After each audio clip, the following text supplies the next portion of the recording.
Durangoko Arte eta Historia Museoak 2021 batean inoizko bisitari kopuru handiena jaso zuen, ia 17.700. Eta iazko datuak aztertzeko eta aurtengo proposamenei buruz ere berba egiteko gure artean daukagu Garazi Arrizabalaga, museoko zuzendaria. Kaixo, egunon Garazi? Egunon, Mikel. 17.700, ia gainera pandemia baten testu inguruan, datuak harrigarri samarrak direz, nola edo zergatik uste duzu hause gertau dela? Egia esan guretzako ere izen da nahiko harrigarria. Ja, abenduaren amaieran, datu guztia batzen dugu zenean eta amaitze ikusten duzunean, basaten duzu, behitu zer lortu dugun, ez? Nire ustez izan da batez ere eskainitako erakusketen arrakasta. Azkenean egon dira 3-4 erakusketan publiko aldetik oso harrera ona izan dutenak eta horrek egin dute total hori handitzea. Bale. Bizpairu erakusketa, segurazki bateron bat danok izango dugu buruan, zein izan daiteke, baina kontaiguz.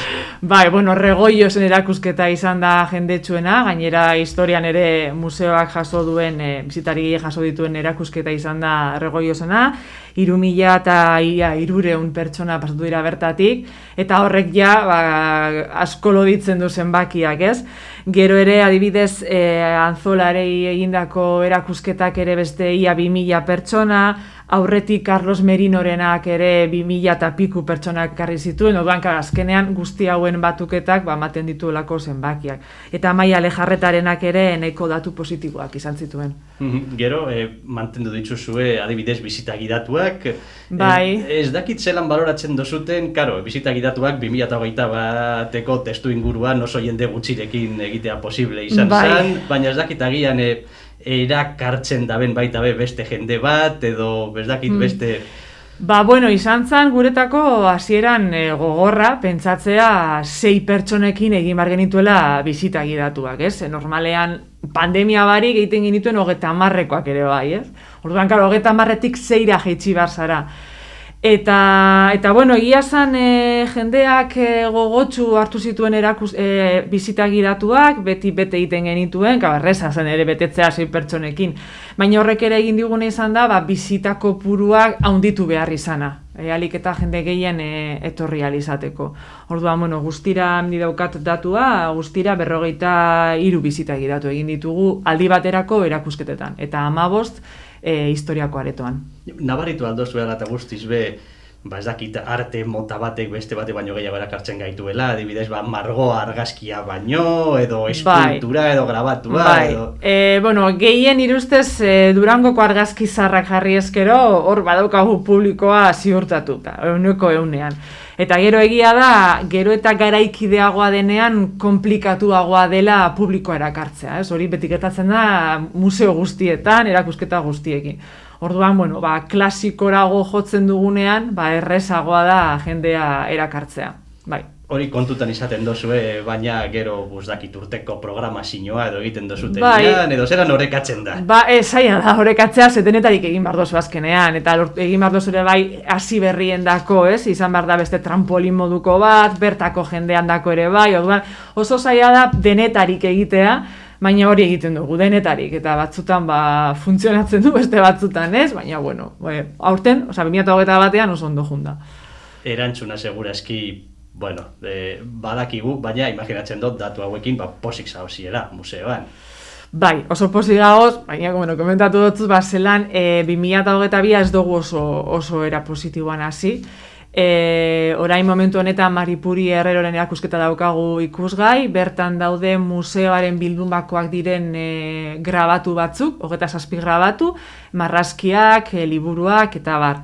Oso erakusketa nire ustez garrantzitsua da, alde batetik Durangokoa den ondare bat ateratzen dugulako, lehen da biziz gainera, eta gero Maripuri Herrero delako Euskal Arte Garaikidean artista nabarmen bat, orduan, aukera izatea, bera hemen izateko inaugurazio egunean berarekin berbaldi bat izan gendun, eta oso interesgarri izan zen, Eta hori oso positibo da, baina ikusi dugula publiko aldetik eskaz gabiltzala. Ez dakigu da momentuagatik, konfinatu asko dago, egoera ez da oso positiboa, ez dakit hori izan dan, edo ze beste irakurketa egin dezakegun, Baina, bueno, argi daukadana da kalitatezko erakusketa bat dela, eta, bueno, zentzu horretan behintzat gu lasai gaude. Noiz arte dakago ikusgai? Otsailaren 20 arte.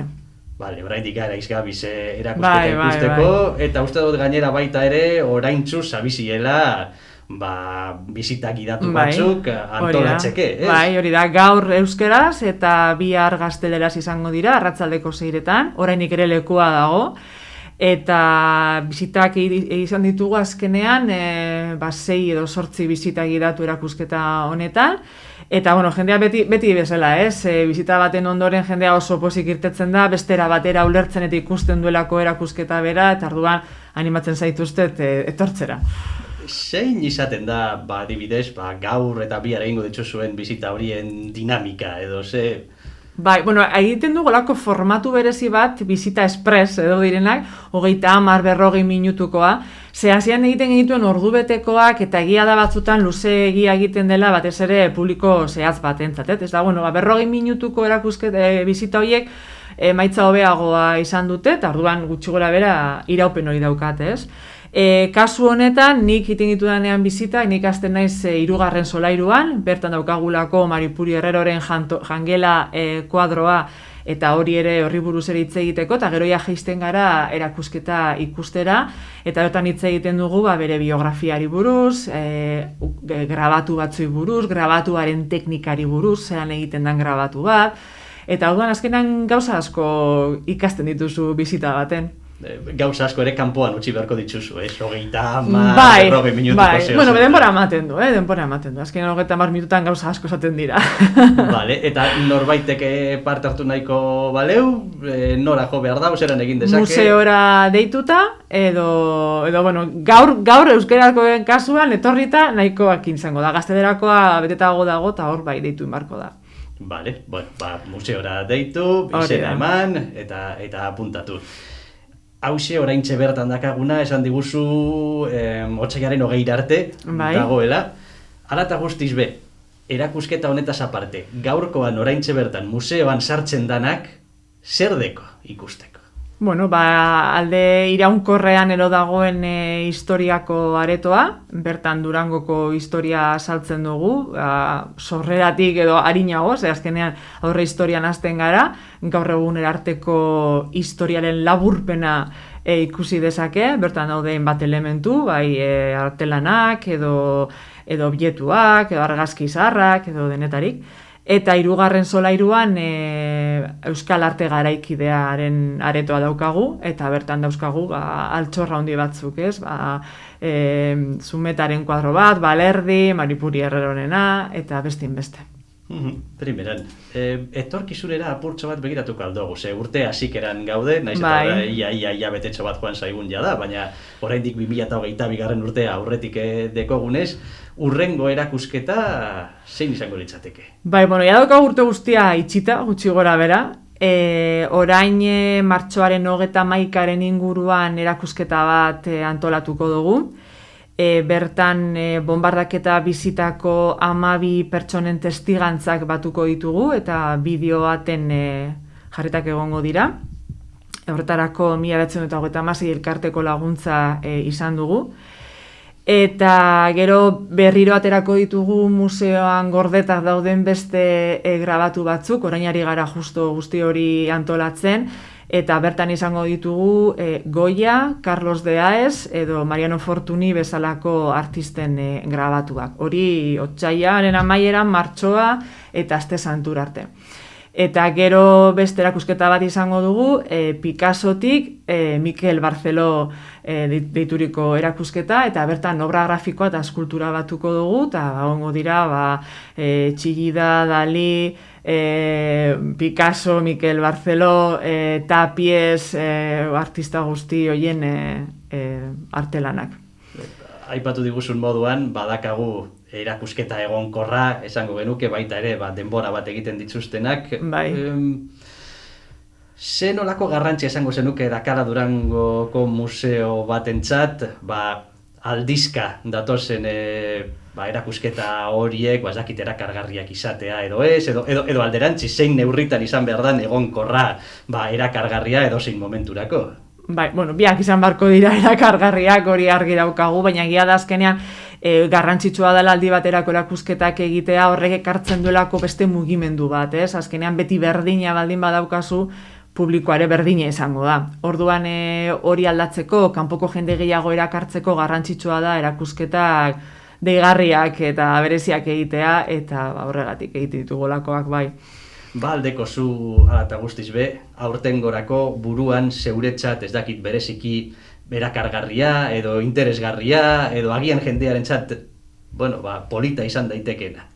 Bai, bueno, oso gauza desberdinak egingo ditugu, alde batetik komentatu dotzut, gehiago igual Durangoko historiarekin erlazio daukan bonbardaketaren erakusketa hori, edo museoko ondarearekin, eta gero aipatutako hori, Picassotik Barcelona oso artista garrantzitsuak izango ditugu, udan Georgia O'Keeffe erakusketa egintzan Thyssen museoan aurrekurtean, eta bertan artista batek komiki bat egin zuen, komiki horien ilustrazioak izango ditugu, beraz elkarlan moduko bat izango da Thyssen museoarekin, horretaz gain Durangoko sortzaileen bekaren irabazleek ere erakusketa egingo dute, beraz herriko jendea ere sustatuko dugu, eta urtea amaitzeko Ramon de Zubiaurre, hori ere nire ustez izango da markatuko duen erakusketa bat.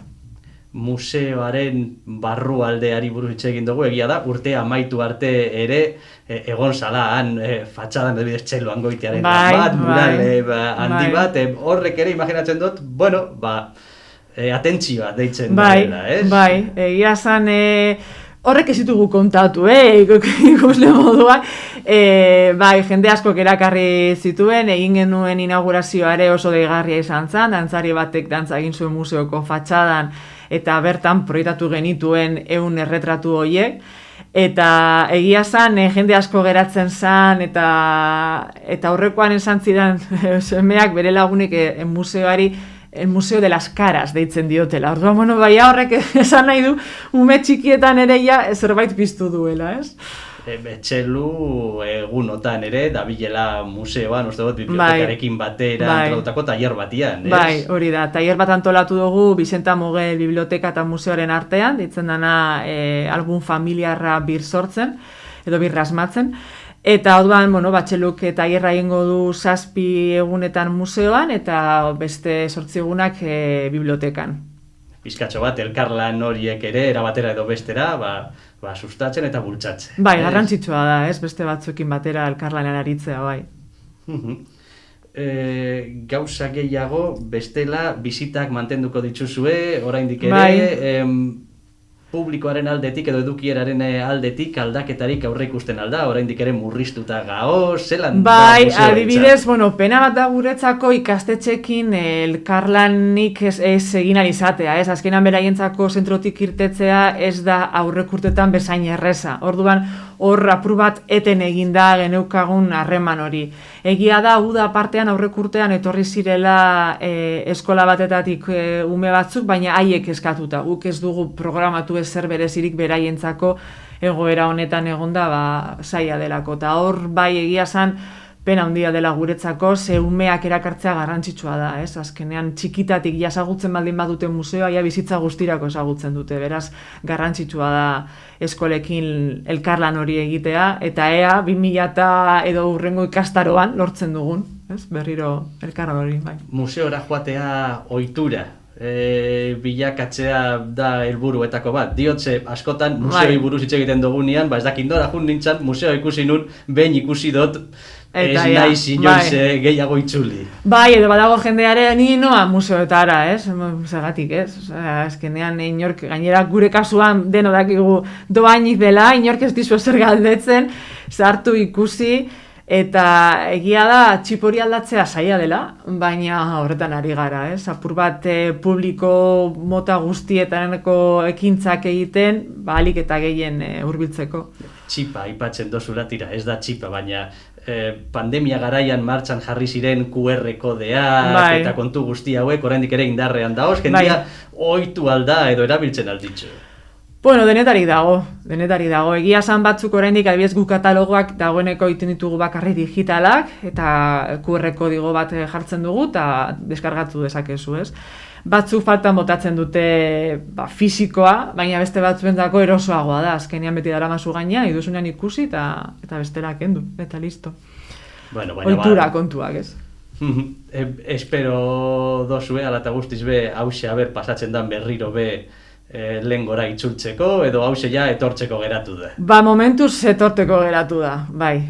Egiten ditugu katalogo berezi batzuk urtean bat edo bi, berezia direnak, eta horrek ja inprimatu eta salgai jartzen ditugu, baina doainik zirenak, orain momentuz behintzat, era horretan jarraituko dugu.